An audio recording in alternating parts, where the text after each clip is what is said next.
The paper coffee cup shook slightly in my hands as I sat in the hospital waiting room. My mother's heart surgery would start in an hour, and my father was pacing nervously, looking anywhere but at me. Dr. Mitchell is the best cardiothoracic surgeon in the state, the nurse assured us. Your mother is in excellent hands. I caught my father's eye and saw a flicker of recognition at the doctor's name.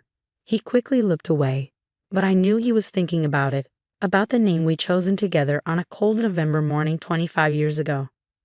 My son's name. The one they made me give away. Mrs. Parker? A familiar voice called from the doorway. The surgeon would like to speak with you before the procedure. I stood up, smoothing my skirt. Of course, Emily. Lead the way. My father's head snapped up. You know the nurse? I know a lot of people here, I said quietly, following Emily down the hallway. The truth was, I knew everyone on this floor. I'd been coming to this hospital every Thursday for the past 3 years, ever since I'd finally found my son, or rather, since he found me. My name is Laura Parker, and 25 years ago, my parents forced me to give up my baby boy for adoption. I was 16, terrified, and had no choice. But life has a way of coming full circle, and sometimes the paths we're forced to abandon lead us right back to where we're meant to be. The memory of that day still burns clear in my mind. I was sitting in my hospital bed, still sore from giving birth, when my parents came in with the adoption papers. This is for the best, Laura, my mother said, not meeting my highs. You're too young. You can't raise a baby. But I want to, I pleaded, cradling my newborn son. Please just help me figure it out. I'll finish school. I'll get a job. Enough, my father's voice cut through my protests. This isn't up for discussion. That baby deserves real parents, not a teenage mistake. Sign the papers. I looked down at my son's perfect face, memorizing every detail. His tiny nose, exactly like mine. The way his fingers curled around my thumb. The soft dark hair that already showed signs of curling. Can I at least name him? I whispered. They exchanged a look, then nodded. I picked up the pen with trembling fingers and wrote James Mitchell Parker on the form. James for my grandfather, who'd been the only one to show me kindness during my pregnancy. Mitchell because it sounded strong, professional, the kind of name that belonged on a doctor's office door. Then I signed the papers that gave away my rights as his mother, and they took him from my arms. The next few years passed in a fog. I finished high school, went to college, built a career in publishing. On the surface, I did everything my parents wanted, became the daughter they could be proud of again. But every November 12th, on James's birthday, I would buy a small blue cupcake and make a wish. The same wish, year after year, that he was happy, healthy, and loved. That someday, somehow, I would find him again. I never told my parents that I'd registered with adoption agencies, hoping he might look for me one day. Never mentioned that I kept a special email address just for him. Never admitted that I scanned crowds, looking for a face that might have my nose, my curls. Then 3 years ago, on an ordinary Tuesday morning, I got the email I've been waiting for my entire adult life. Dear Ms. Parker, my name is James Mitchell. I believe you might be my birth mother. I'd had to read the email 10 times before the words sank in. He was a doctor, a surgeon actually, at Boston General Hospital. He was married to a pediatrician named Sophie. He wanted to meet me if I was willing. We arranged to meet at a small coffee shop near the hospital. I got there an hour early, changing tables 3 times before settling in a quiet corner. When he walked in, I knew him immediately. He had my curls, though shorter and more managed than mine. My nose set in a face that looked so much like his biological father's it made my heart catch. But his eyes, those were all his own. Laura, he said softly, approaching my table. I stood up, my legs shaking. James, you look like you, he finished, smiling. Except taller. We talked for hours that day. He told me about his adoptive parents, kind, loving people who had supported his dream of becoming a doctor. About meeting Sophie in medical school. About wondering his whole life where he came from.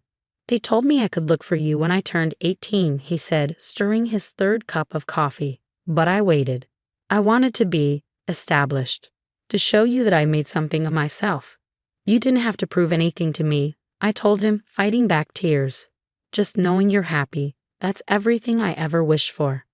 He reached across the table and took my hand. I am happy, and I'd like you to be part of my life, if you want to be. From that day forward, we began building a relationship. Weekly coffee dates turned into family dinners with him and Sufi. He showed me around his hospital, introduced me to his colleagues. I attended medical conferences where he presented his research, bursting with pride but never revealing our connection. We kept our relationship private, not out of shame but because it was precious to us. Sacred. The only people who knew were Sophie, James' adoptive parents, who were wonderfully supportive, and my sister Kate. And now here I was, walking toward his office while my father paced in the waiting room, unaware that the surgeon about to operate on my mother was his grandson. James stood when I entered, professional in his white coat but with a familiar warmth in his eyes. "Mrs. Parker," he said formally, then dropped his voice. "Mom, how are you holding up?" I sank into the chair across from James's desk, letting out a shaky breath. "I'm okay. It's just surreal. All these years of keeping our secret, and now I'm about to operate on my biological grandmother," he finished, running a hand through his curls. A gesture so like mine it made my heart ache. While Grandpa paces in my waiting room, having no idea who I am. The word Grandpa hung in the air between us. In the 3 years since we'd reunited, James had never referred to my parents that way. They didn't deserve that title, we both knew it. "Are you sure you want to do this?" I asked. "We could request another surgeon. No one would question it." James shook his head, his expression turning serious. "I'm the best chance she has. This procedure, it's complicated. And besides," he gave me a small smile, "maybe it's time they knew. Maybe this is how it's supposed to happen." I thought about all the moments that had led us here, the birthdays spent apart, the graduations and achievements they'd missed, the day James had won his first major medical award, and I'd sat in the back of the ceremony, silently bursting with pride. "They might not react well," I warned. "You know how they are." "I do," he agreed. "You've told me enough stories. But I'm not that baby they forced you to give up anymore. I'm Dr. James Mitchell, Chief of Cardiothoracic Surgery, and I'm going to save my grandmother's life whether they like it or not." A knock at the door interrupted us. Sophie poked her head in, her kind face concerned. "James?" "They're ready to prep Mrs. Anderson for surgery." He stood up, straightening his coat. "Thanks, honey. I'll be right there." After Sophie left, he turned back to me. "Ready?" I nodded, standing up. "Just be careful with her, okay?" "Always," he promised, then added with a hint of mischief, "After all, she's family." We walked back to the waiting room together, maintaining our professional distance. My father looked up as we approached, his face a mix of hope and anxiety. "Mr. Parker," James said, extending his hand. "I'm Dr. Mitchell. I'll be performing your wife's surgery today." My father shook his hand, studying James's face with a slight frown. "You seem very young to be doing this kind of procedure." "Dad," I warned, but James just smiled. "I assure you, Mr. Parker, I'm more than qualified. In fact, I performed this exact surgery over 200 times with a success rate of 98%. I watched my father process this information, saw him noting James's confidence, his professional manner. If only he knew the full story, how James had worked his way through medical school, graduating top of his class. How he chosen cardiothoracic surgery because he wanted to fix broken hearts, both literally and metaphorically. "The procedure should take about 4 hours, James continued. "Mrs. Parker here can show you to the family waiting area. I'll update you as soon as we're finished." As he turned to leave, my father called out, "Dr. Mitchell? Your name? We once knew a Mitchell family." James paused, glancing at me before responding. "It's a common name, sir. Now, if you'll excuse me, I have a surgery to prepare for." I led my father to the waiting area, my mind racing. In 4 hours, my mother would be out of surgery. In 4 hours, everything could change. The waiting room was quiet except for the soft hum of the coffee machine and my father's occasional sighs.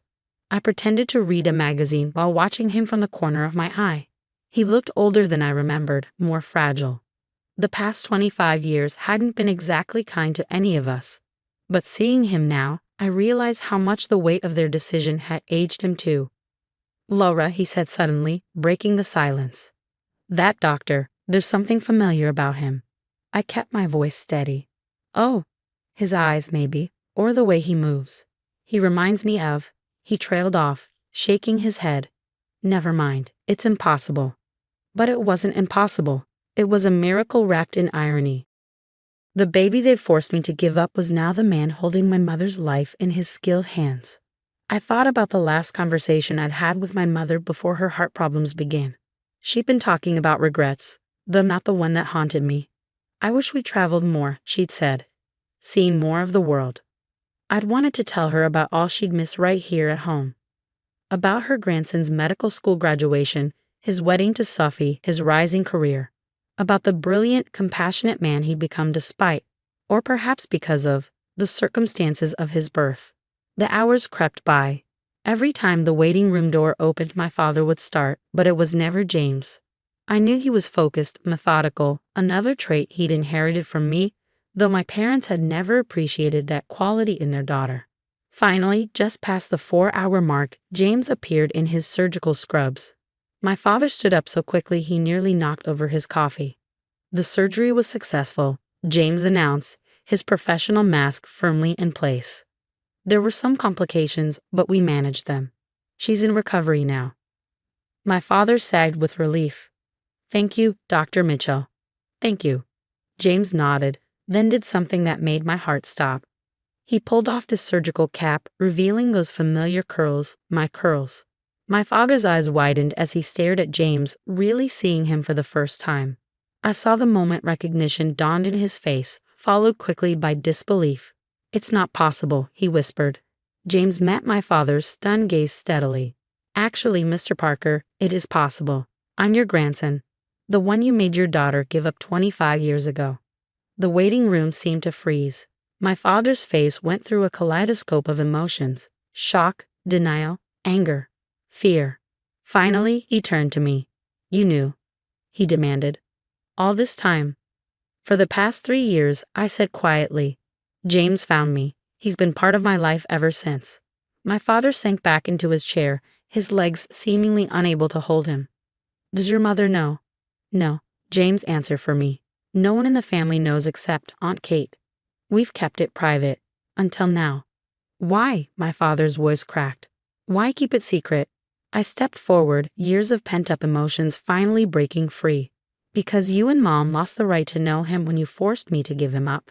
Because I wanted to protect him from the same judgment and rejection I faced. Because this relationship is precious to me and I wasn't going to let anyone taint it.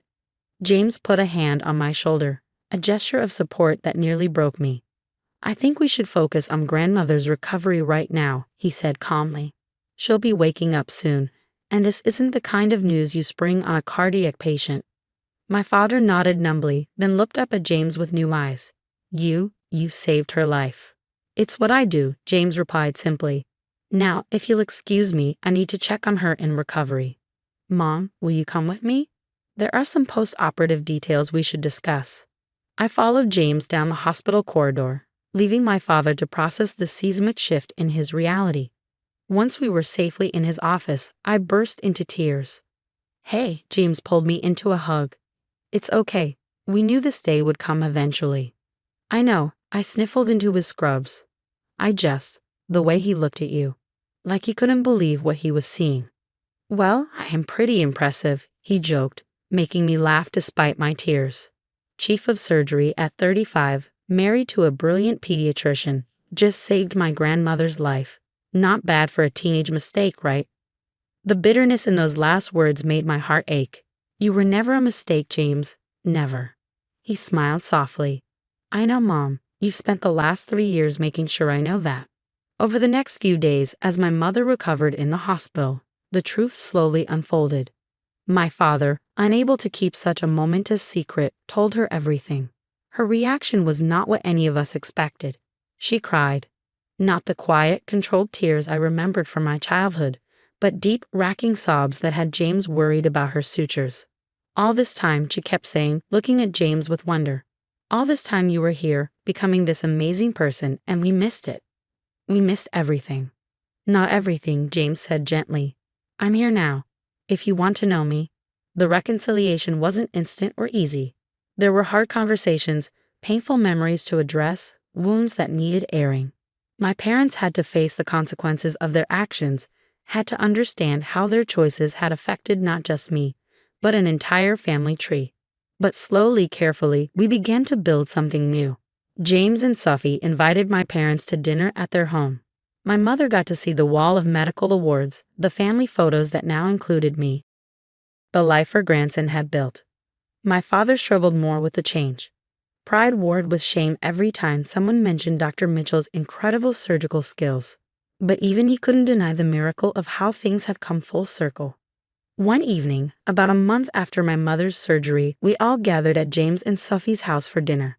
As we sat around their dining table, I looked at the faces of my family, the one I'd lost and found again, the one I'd chosen, the one we were all building together. Sophie was showing my mother their wedding album, pointing out the empty seat it reserved for me in the front row.